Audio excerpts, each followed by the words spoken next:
setiap urusannya. Begitu juga semua kita yang hadir di sini, semoga Allah sembuhkan penyakit kita, mudahkan segala urusan kita. Bismillahil Fatihah. Assalamualaikum warahmatullahi wabarakatuh. Bismillah walhamdulillah wassalatu wassalamu ala rasulillah wa ala alihi wa sahbihi wa mawalah. Ikhwan wa akhwat, para pemirsa, alhamdulillah pada kesempatan hari ini kita dipertemukan kembali oleh Allah Subhanahu wa taala. Mudah-mudahan menjadi penyebab turunnya rahmat dan barakah untuk kita semua. Ikhwan wa akhwat, melanjutkan paparan kita tentang keagungan Al-Quran, khususnya tentang mukjizat ilmiah Al-Quran, yaitu tentang isyarat-isyarat Al-Quran di dalam mengungkap fakta-fakta ilmiah, baik fakta masa lalu maupun fakta masa yang akan datang. Ada satu keterangan yang sangat menarik dalam Al-Quranul Karim, tepatnya dalam surat Yunus ayat 92. Allah Subhanahu wa taala menceritakan kepada kita tentang bagaimana tatkala Fir'aun yang durjana ditenggelamkan oleh Allah di tengah lautan. Allah Subhanahu wa taala menyatakan kepada Fir'aun yang durjana tersebut, wallahu subhanahu wa ta'ala qala falyauma nunajjika bibadanika litakuna liman khalfaka ayah. Hari ini, hei Fir'aun, kami selamatkan engkau dengan badanmu untuk menjadi pelajaran atau peringatan atau tanda, yaitu bagi generasi yang akan datang sesudahmu. Jadi dalam ayat ini ada janji dari Allah Subhanahu wa taala, di mana Allah Subhanahu wa taala akan melestarikan jasad Fir'aun sebagai pelajaran bagi umat manusia, agar mereka tidak meniru kesombongan Fir'aun, keangkuhannya, ketakaburannya, agar mereka umat manusia tahu betapa fatalnya akibat daripada ketakaburan dan kesombongan sebagaimana yang pernah ditunjukkan oleh Fir'aun. Ikhwan wa akhwat rahimakumullah. Ketika ayat ini diturunkan oleh Allah kepada Nabi alaihi salatu wassalam, para sahabat tidak ada yang bertanya kepada Nabi di mana gerangan jasad Fir'aun tersebut. Karena ketika itu hajat belum nuntut untuk mereka mengetahui sampai serinci atau sedetail itu.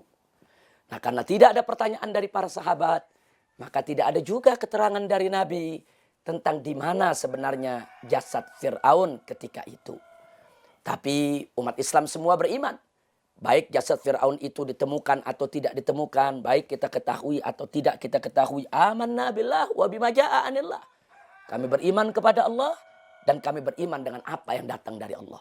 Karena informasi Allah pasti benar. Informasi Allah mustahil salah. Informasi Allah pasti akurat dan pasti tepat. Tapi di kemudian hari terjadi problem. Yaitu ketika orang-orang orientalis dari kalangan orang-orang non-Islam di barat sana, mereka mempelajari Al-Quran, menggali Al-Quran, mereka mulai mempertanyakan ayat ini. Bahkan di antara mereka ada yang menyerang ayat ini sebagai satu kebohongan. Mereka tantang ketika itu umat Islam. Kalau memang Al-Quran itu benar, jasad Fir'aun itu dilestarikan, di mana jasadnya? Jadi umat Islam dituntut untuk membuktikan di mana jasadnya. Dan mereka mencemooh umat Islam. Kalau jasad Fir'aun itu tidak ditemukan, berarti Al-Quran ini memberikan informasi yang tidak akurat, informasi yang tidak benar.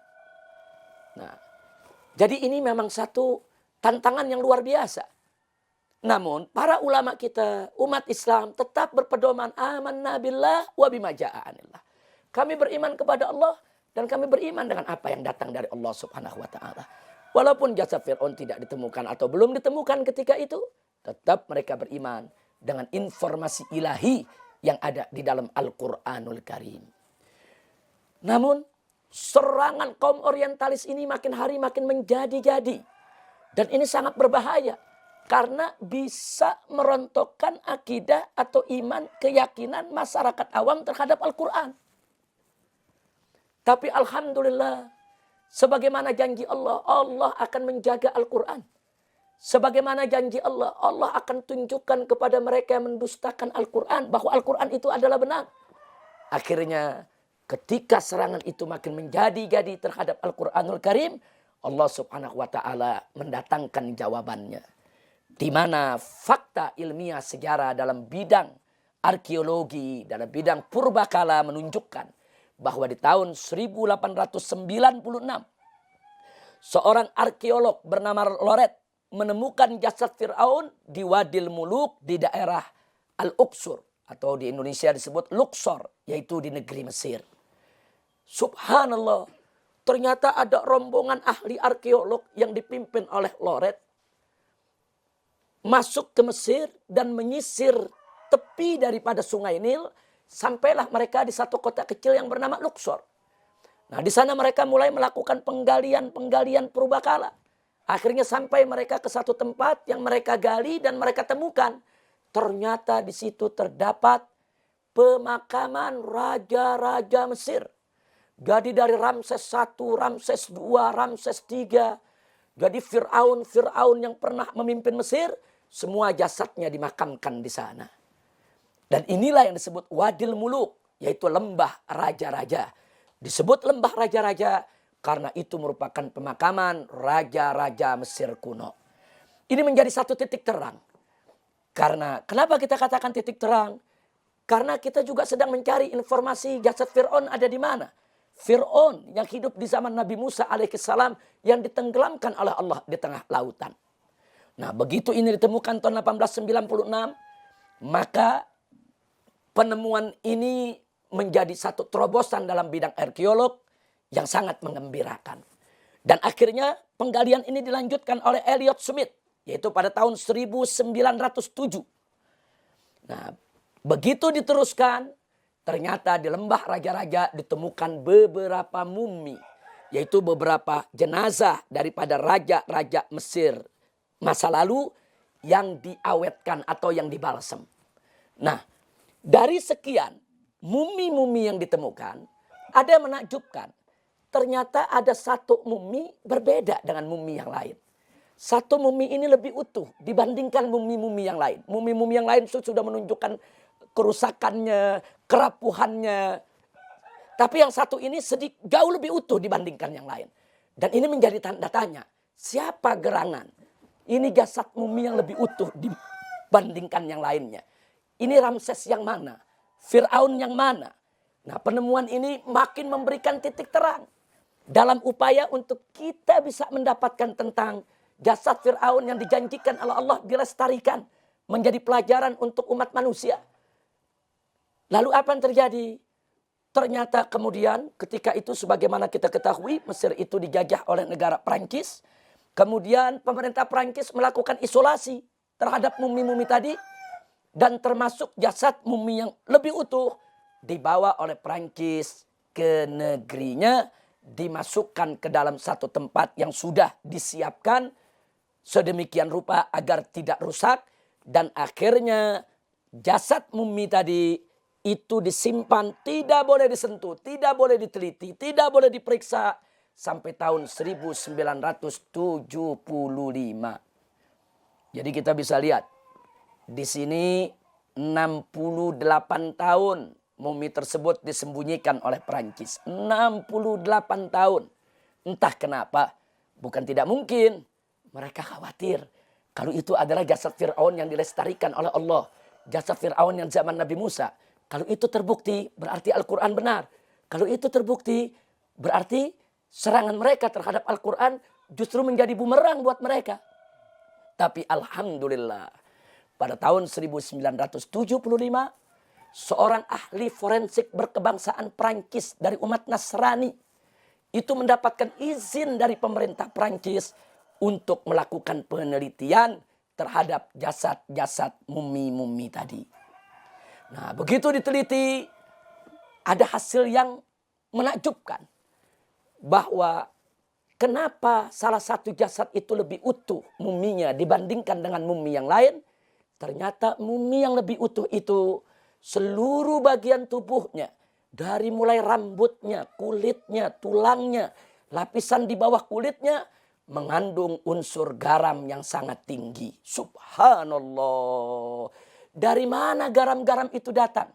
Masuk ke selaput-selaput kulit, masuk ke dalam tulang, mengawetkan dirinya. Tentu ini tidak lain dan tidak bukan adalah kekuasaan Allah, di mana Allah tenggelamkan Fir'aun di tengah lautan. Kemudian Allah subhanahu wa ta'ala memasukkan unsur garam yaitu ke dalam tubuh Fir'aun. Kita tentu tahu kalau kita manusia ingin mengawetkan ikan, tentu kita keringkan, kita jemur, kita berikan garam, kita asinin. Ternyata jasad Fir'aun diasinin oleh Allah subhanahu wa ta'ala. Tapi pengasinan yang dilakukan oleh Allah lebih dahsyat dari pengasinan yang dilakukan oleh umat manusia. Pengasinan yang dilakukan oleh Allah bertahan sampai ribuan tahun. Shadaqallahul azim. Maha benar Allah dengan firman-Nya. Ternyata jasad mumi yang utuh itu merupakan jasad Fir'aun yang ditenggelamkan oleh Allah di zaman Nabi Musa. Buktinya adalah kadar garam yang tinggi di dalam daripada yaitu bagian-bagian tubuhnya. Dan tidak sampai di situ. Lalu kenapa jasad Fir'aun tersebut yang ditenggelamkan oleh Allah di tengah lautan kok bisa ada di dalam pemakaman lembah raja-raja? Ya, karena setelah jasad Fir'aun itu ditenggelamkan, jasad-jasad yang meninggal, yang mati ketika itu terdampar di tepi laut, dikumpulkan oleh bangsa Mesir dan dikuburkan di tempat pemakaman raja-raja. Ya, saat itu dibalsem sebagaimana kebiasaan bangsa Mesir selalu membalsem daripada raja-raja mereka. Tapi mumi yang satu ini awet dengan bentuk yang lebih utuh bukan karena balsemnya, tapi karena unsur garamnya yang ada di dalam tubuhnya, sebagaimana kesaksian para ahli forensik di Perancis yang dipimpin oleh Profesor Dr. Maurice Bucaille. Nah kemudian, ikhwan wa akhwat rahimakumullah. Tidak sampai di situ, ada hasil lain yang lebih menakjubkan. Berdasarkan forensik, ternyata ditemukan tanda-tanda bahwa mumi yang utuh tersebut itu mati karena stres, depresi berat.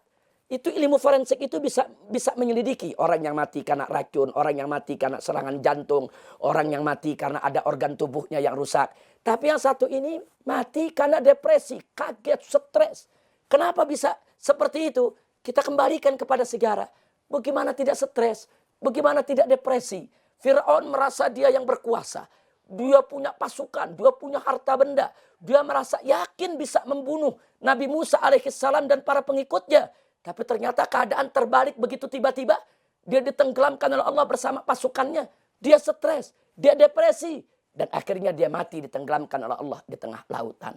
Jadi data forensik cocok betul dengan data kejadian yang menimpa Fir'aun di zaman Nabi Musa alaihissalam. Dan akhirnya Profesor Dr. Maurice Bucaille yang meneliti tersebut menyatakan bahwa inilah mumi Fir'aun yang ditenggelamkan oleh Tuhan di zaman Nabi Musa. Sehingga dengan demikian kata beliau, informasi Al-Quran adalah benar. Informasi kematian Fir'aun dalam Bible juga ada. Kematian Fir'aun dalam Bible juga ada. Akan tetapi pelestarian jasad Fir'aun hanya ada di dalam Al-Quranul Karim. Dan yang menakjubkannya, sang Profesor Dr. ahli forensik ini akhirnya menyatakan diri masuk Islam, mengucapkan 2 kalimat syahadat, asyhadu an la ilaha illallah wa asyhadu anna Muhammadar Rasulullah. Setelah beliau masuk Islam, beliau ungkapkan hasil penemuannya dalam buku beliau yang telah diterjemahkan ke dalam bahasa Indonesia, yaitu tentang sains dalam Al-Quran, dalam Taurat, Bible dan Al-Quran yang diterjemahkan oleh almarhum Profesor Dr. A.M. Rashidi. Ikhwan wa akhwat rahimakumullah. Demikianlah paparan kita pada hari ini. Untuk kesekian kali akhirnya kita mendapatkan satu mukjizat ilmiah Al-Quran yang sangat-sangat menakjubkan. Ini membuktikan bahwa Al-Quran bukan buatan manusia. Al-Quran adalah wahyu dari Allah. Allah yang maha tahu bagaimana Al-Quran, bagaimana Fir'aun itu mati, bagaimana Fir'aun itu ditenggelamkan, bagaimana Fir'aun itu jasadnya dilestarikan. Allah yang maha tahu. Allah yang maha tahu itulah yang menginformasikan kepada kita. Sehingga untuk kesekian kalinya paparan kita pada hari ini semakin memberikan satu ketegasan bahwa Al-Quran adalah benar. firman Allah Subhanahu wa ta'ala. Mudah-mudahan ini menjadi manfaat buat kita semua. Hadani Allah wa iyyakum ila siratihil mustaqim. Wassalamualaikum warahmatullahi wabarakatuh.